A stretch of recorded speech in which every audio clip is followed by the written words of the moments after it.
On Osrc News at 7, 350 girls receive personal laptops as 2023 BMO Summer Boot Camp gathers momentum. Federal government trains farmers in Eseodo and Irele on smart agriculture to safeguard produce against flooding. Nigerian Bar Association probes sexual harassment allegations against Unical Dean. And from the foreign scene, 7 residents die in Ukrainian theater missile strike.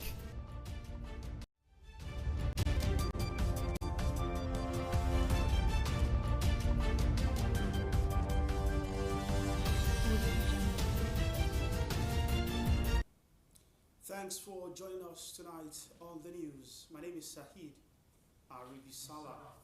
We begin tonight with a life transforming initiative of Ondo State First Lady. As BMO Empowered Training continues in Akure, the Ondo State capital, participants have expressed satisfaction over the quality of training they are being exposed to at the summer boot camp. They commended the initiator of the program and wife of Ondo State Governor Betty Ayawu Akeredolu for her passion towards the well-being of the girl child in society. Government House correspondent Omori Olangweji reports that each of the 350 girls in camp have received a laptop to aid their learning. Various activities are currently going on at the 2023 BMO Summer Boot Camp with about 350 participants. In line with the camp's curriculum, early morning physical exercise for mental and physical fitness leads the daily activities, followed by a series of training on leadership skills, musical performance, among others. Health and hygiene classes were held, after which they produced their first set of reusable sanitary pads. Among the important activities at the summer boot camp was information and communication technology, where each participant was taught Microsoft Excel, Word Excel, PowerPoint, graphics, and coding.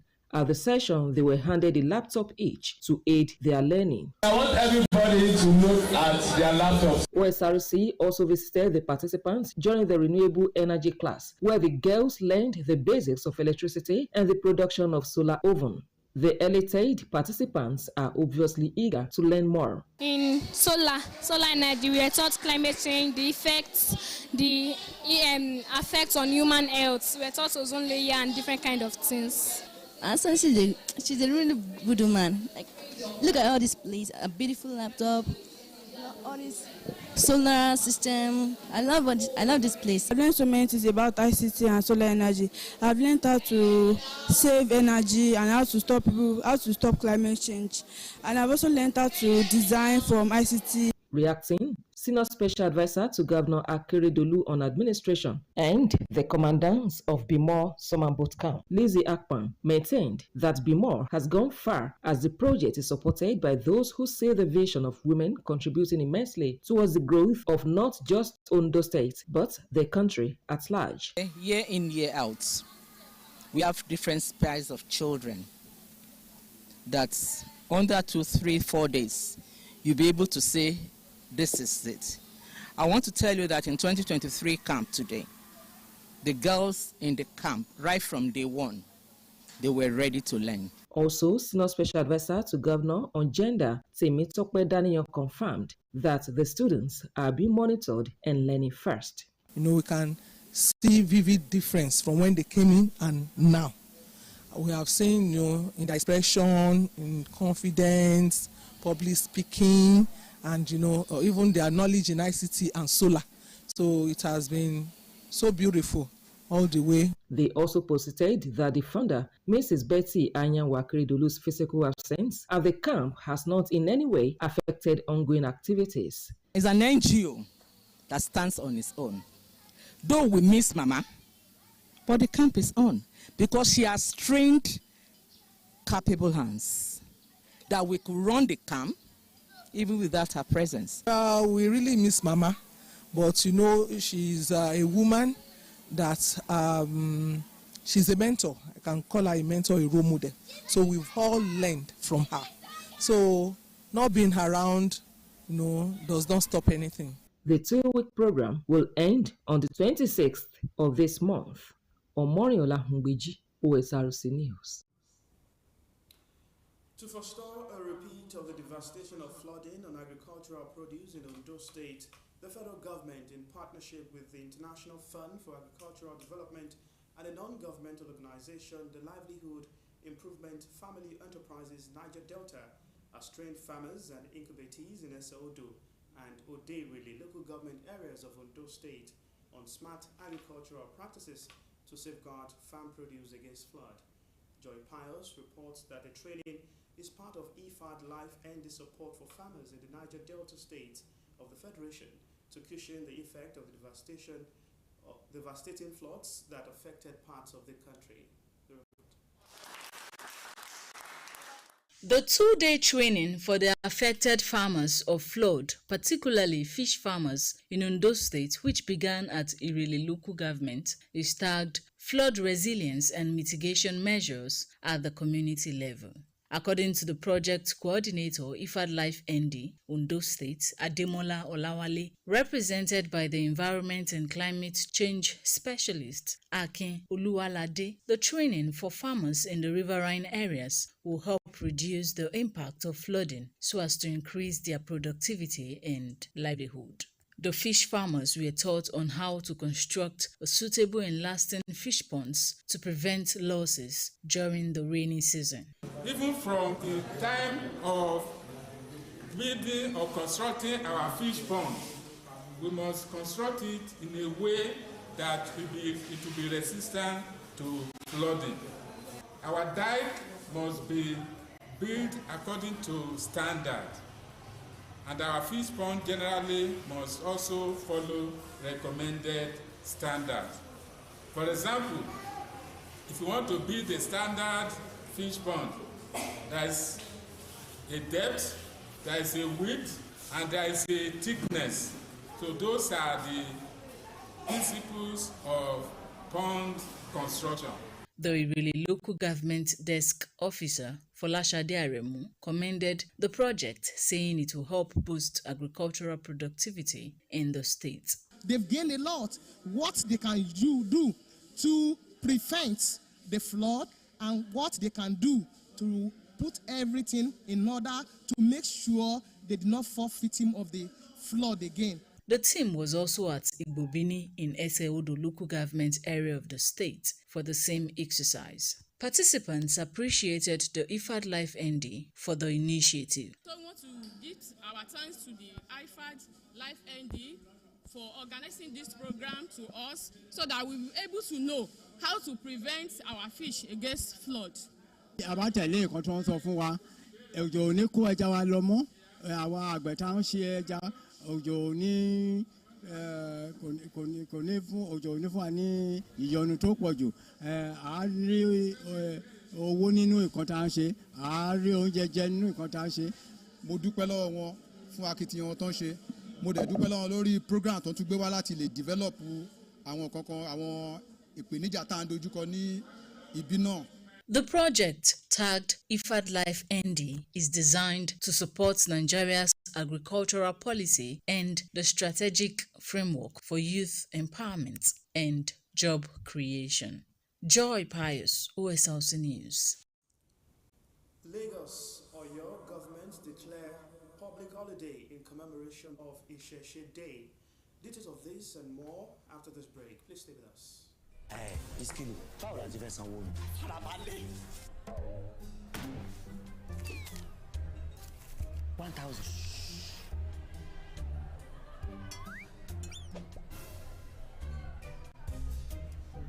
We go wash plate tire o. Farabalẹ̀ now.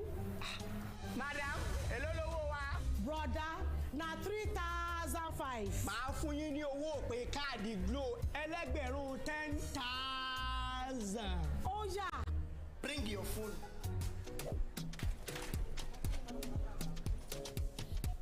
Ha! 10,000.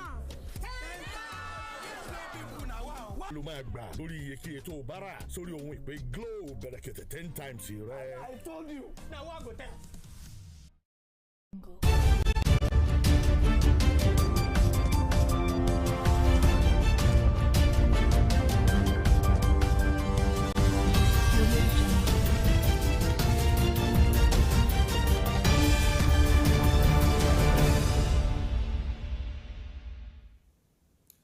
Thanks for rejoining us on the news tonight. You can watch us live on our website www.osrc.ng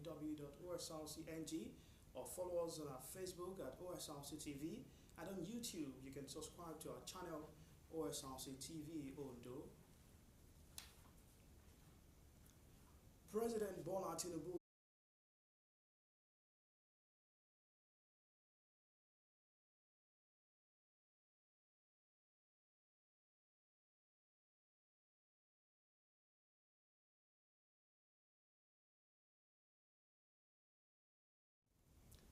President of the Nigerian Labour Congress, Joe Ajaero, has said that the 5 billion naira palliative package per state, as announced by the federal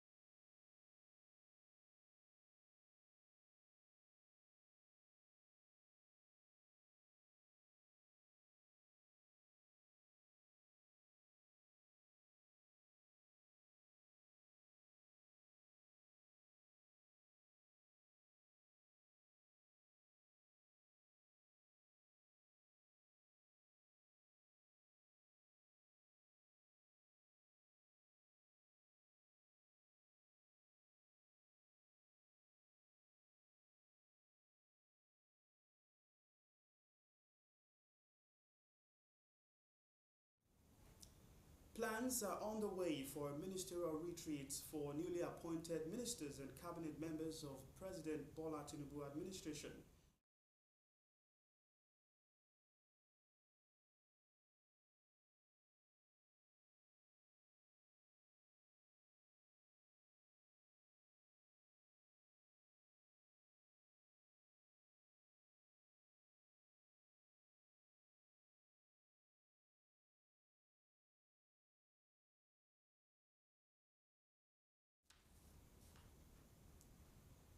Nigerians have continued to react to call for a bill to prompt Joint Admission and Matriculation Board (JAMB) to increase the validity period of its Unified Tertiary Matriculation Examination (UTME) results.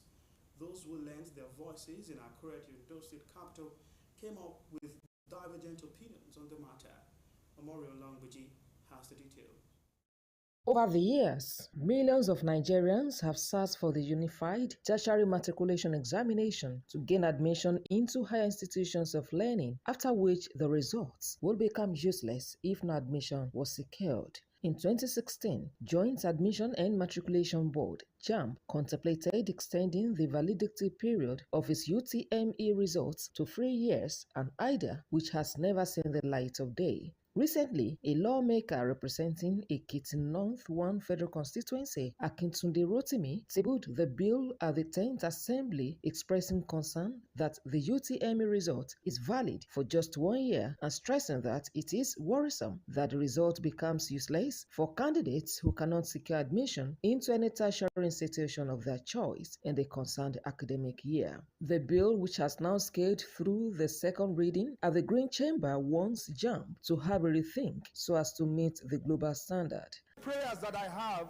on this motion is, number one, to urge the Joint Admissions and Matriculation Board to rethink and allow its results to be valid for 3 years. Reacting, an educationist, Stephen Ojo, frowned at the decision, insisting that all stakeholders must sit and put other levels in the education sector into consideration before embarking on any policy. If not because the economy is so bad, and unfortunately the way I put it is that our government don't seem to have much time and emphasis on education. There's no need for it. By the time you do it 3 years, what is WAEC doing? What will NECO be doing? What is GSS3, primary 6, what will they be doing? Those are the stakeholders on that line. Call them, plan together. By the time you plan 3 years for JAMB at the top, that is the highest level of education in Nigeria. What happens to primary 6? Are you going to plan for 3 years? WAEC, 3 years. GSS 3 years. GSS 2, 3 years. That's why I said allow all the stakeholders to meet, sit down together. What are we going to do? Not jump alone. In the same vein, Chairman, Academic Staff of Junior Secondary Schools, Ondo State Chapter, Tajuddin Balogun, believes in the yearly conducted of UTME, saying, until government makes concrete decisions that will improve the education sector, no policy will work. They are just trying to make policies that are not realistic and and in some cases to favor some particular group. If JAMB is done once a year, it is enough. Is it they want to do it twice a year in a system where lecturers will go on strike, government will not be too serious in attending to their issues? We are in a country where the last 8 months, students were at home. Then if you now do the JAMB and give them admission, where are they going to be admitted into? The facilities are not. My suggestion now is that it should still remain at once a year, and whoever gains admission that particular year and refuses to use it should lose it. However, a parent, Ali Monebi, threw his weight behind the National Assembly bill and said the risk associated with the annual exercise is enormous. I believe it's one of the bills that should gladden the hearts of every parent. In the first place, the bill doesn't contradict the extant law of JAMB, and secondly, it will save the parents of having to register their awards every year. As it stands, Speaker of the House of Representatives, Tajuddin Abbas, said an ad hoc committee would be constituted to interface. Now to developments in Oyo and Lagos states. Governor Seyi Makinde has approved August 20th of every year as Isheshe Day in Oyo State. Sequel to the approval, the governor has declared Monday the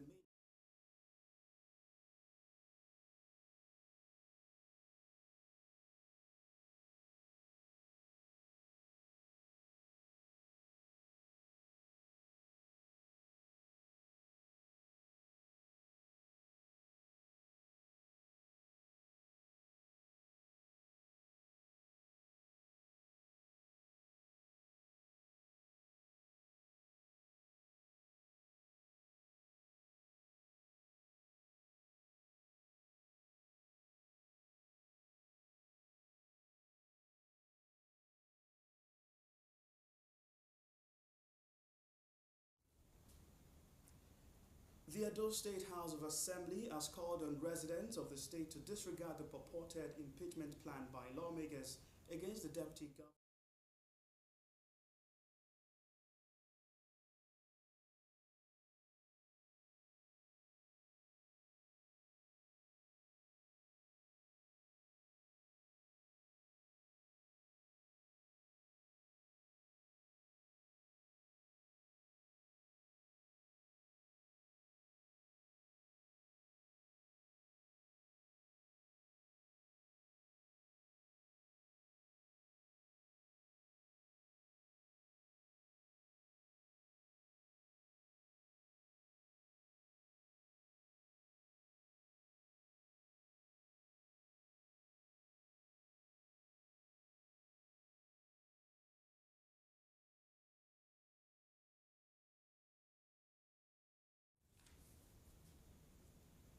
The Nigerian Bar Association says it has resolved to investigate the allegations of sexual assault against the suspended dean of the Faculty of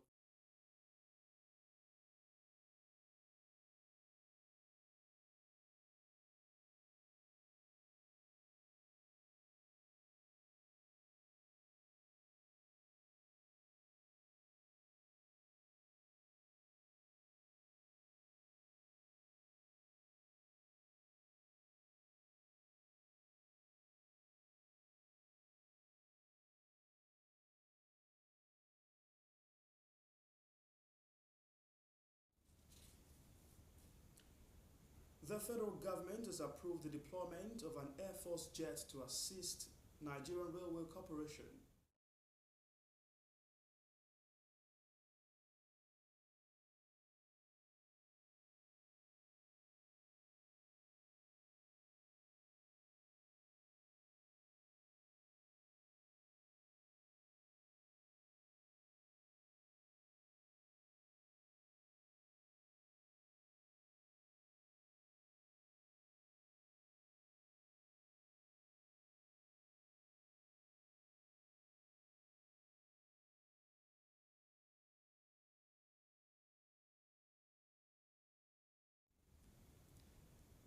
Now to the foreign scene. The West African Regional Bloc, ECOWAS, has chosen an undisclosed day for a possible military intervention to restore Niger's democratically elected president following last month's coup. According to Abdel Fattah Musa, the Commissioner for Political Affairs, Peace and Security, to go anytime the order is given for military intervention in Niger. Today, Akeshimola has an update. West Africa's regional bloc, ECOWAS, says it had agreed to an undisclosed D-Day for possible military intervention to restore democracy in Niger if diplomatic efforts fail.